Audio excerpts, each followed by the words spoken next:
Hi everybody, it's Mike, part-time reselling in the Pittsburgh area, and one issue I come across is buying stuff that doesn't work. I don't know that it doesn't work until I get it at home and try it. And of course you can sell things like that for parts on eBay, and I've done that in the past, but I'm addicted to those videos where people fix electronics and thought, well, it might be fun to try. Maybe if I get something that doesn't work, I can try to fix it. I have no equipment until I bought this soldering station, hot air rework station / power supply station, all in one kind of thing. So that's where I'm starting, and let's check that out. So I also got a mat. First thought it was going to be a little too small, but it seems to be the same size as what I see on YouTube, so we'll give that a go.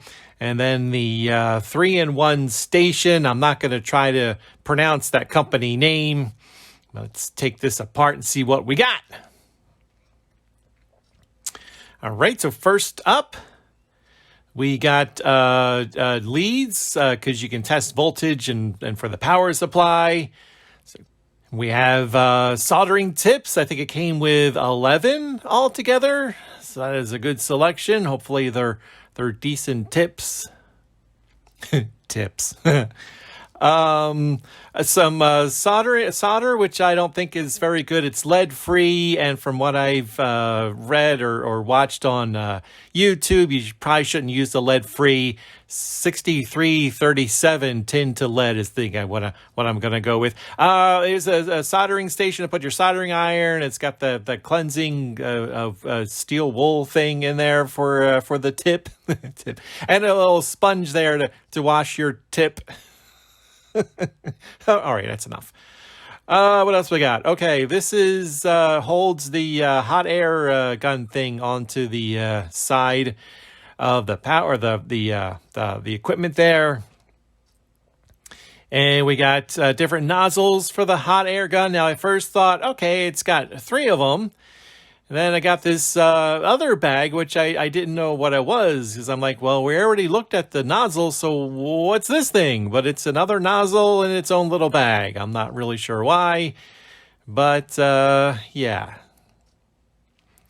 Also, we got, I think this is like a chip puller thing. I'm not really sure what that is. Tweezers, definitely need those, because some of those parts are super, super tiny. Desoldering pump. Once you get all that solder laying around, you want to suck it up with the pump. I'm not sure if I'm going to use that. I think I'm just going to use solder wick. See how that goes. There is the soldering iron with the plastic tip on there that I gotta remember to take off so I don't end up burning that. The hot air gun.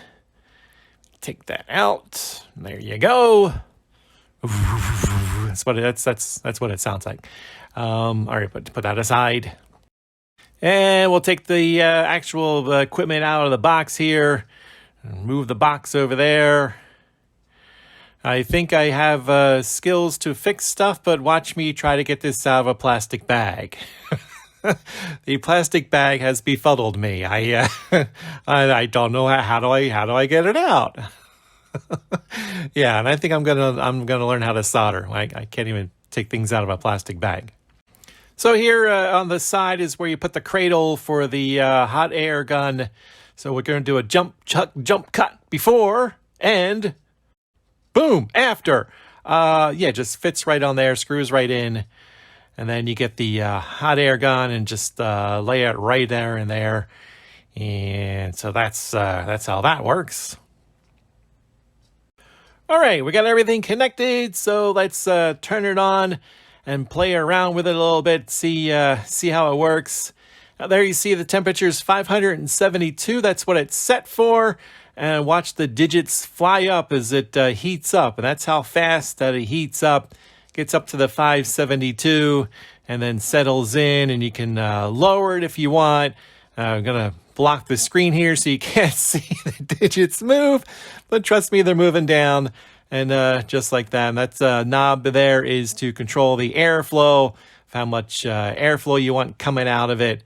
and do more demonstration here of turning the temperature down so I can block, or up, so I can block the view again. So, well, there you go. Okay, there you can see it climbs up that fast. So it's pretty fast, and it's kind of neat because once you put it back in its cradle, it automatically starts cooling itself down, and it'll eventually shut itself off. So that's kind of neat. I can turn it off, and it's still just going to do its thing till it cools down. Turn on the soldering iron, and it's the same principle. It's got the temperature up and down. There you see how fast it heats up to whatever it was the last time it was turned on. It's up to the 572 that fast. And then you can go up, and it heats up to that new temperature darn fast. And yeah, don't do that. It's and of course back down, and you're catching on, I think. So yes, that's the soldering iron part of it. You can put that back and turn it off. As far as the power supply, I'm a little unsure exactly how it works. I know that you can use it to power stuff instead of trying to plug it in. You can use the power supply it's attached to it. It goes up to 15 volts and has 3 amps. And you can also use it to test voltage on things. You can use the leads almost like a multimeter. So once I figure out how to use that, it might come in handy. Who knows? Well, it doesn't seem too difficult to work. I don't know if my skills are going to matter. I don't have any skills.